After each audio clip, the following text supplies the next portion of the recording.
Paix et joie du Christ, chers frères et sœurs, je vous accueille tous au nom de Jésus. Alors, il m'a été proposé de faire une exhortation sur l'Esprit Saint, ce qui n'est pas du tout évident, vu tout ce qu'on a à dire sur ce dernier. Mais nous allons simplement essayer de résumer en répondant certaines questions et relire aussi certains versets bibliques qui pourraient nous aider et qui parlent de l'Esprit Saint. Qui est l'Esprit Saint? L'Esprit Saint est la troisième personne de la Trinité Sainte. Il vit de l'amour du Père et du Fils. C'est lui qui révèle tout.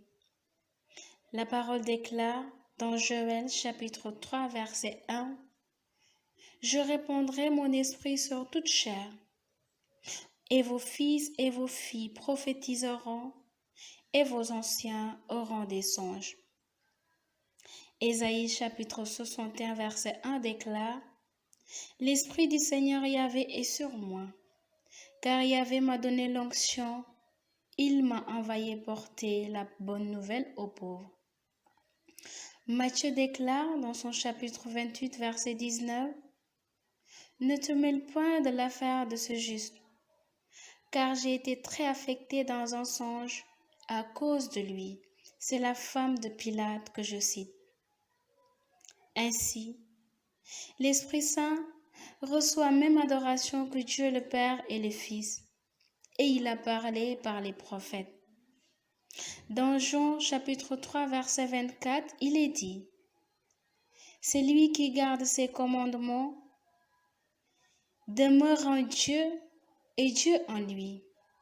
Et nous connaissons qu'il demeure en nous par l'Esprit qu'il nous a donné. » L'Esprit Saint est l'époux de la très sainte Vierge Marie, celle qui a conçu par son onction. Luc 1, chapitre 35.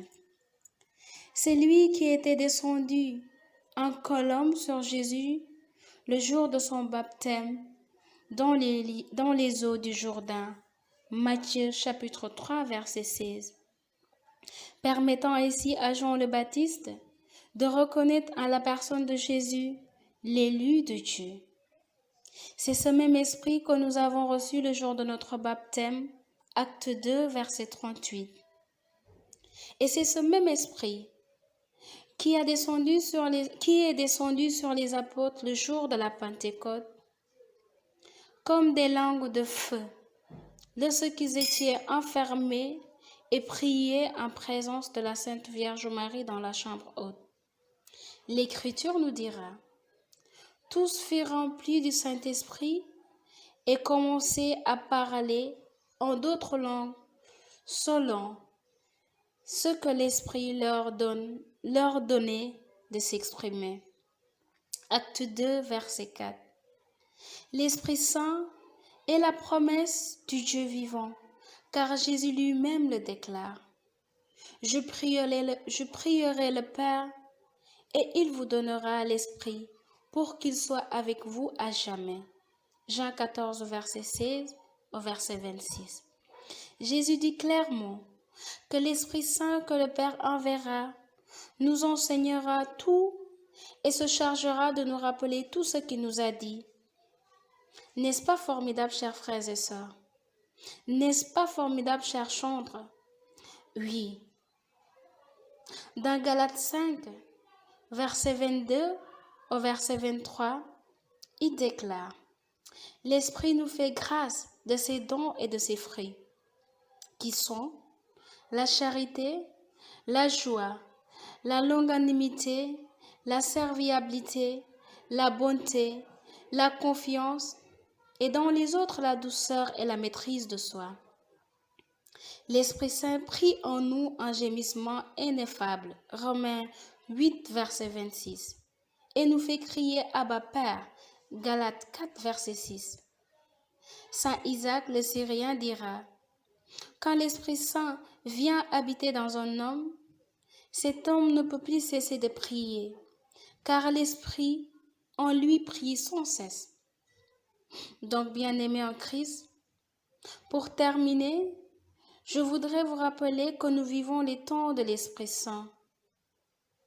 Oui, parce que ces temps que nous préparons la Pentecôte, que nous préparons à recevoir l'Esprit Saint, c'est des temps favorables. Ce temps est favorable. Voilà pourquoi nous allons demander l'inspiration de l'Esprit Saint à travers cette belle prière du cardinal Verdier. Donc priez avec moi en répétant ceci. Ô Esprit Saint, amour du Dieu, du Père et du Fils, inspire-moi toujours ce que je dois penser. Inspire-moi toujours ce que je dois dire et comment je dois le dire. Inspire-moi toujours ce que je dois taire et ce que je dois écrire. Inspire-moi toujours comment je dois agir et ce que je dois faire. Et procurer de ta gloire, œuvrer au salut des hommes et à ma propre sanctification. Amen. Comme l'apôtre Paul dans Galates 5, verset 16 le dit, laissez-vous mener par l'Esprit Saint. Oui, en ces moments, chers frères et sœurs, j'ai envie de vous dire la même parole que Saint Paul a dit. Laissons-nous mener par l'Esprit Saint. En ces moments de peur, en ces moments de trouble, en ces moments de tristesse, laissons-nous mener par l'Esprit Saint. Gloire au Père qui nous a créés, au Fils qui nous a rachetés et au Saint-Esprit qui nous a sanctifiés. Demeurons tous dans la grâce, la paix et la joie de notre Seigneur Jésus-Christ. Amen.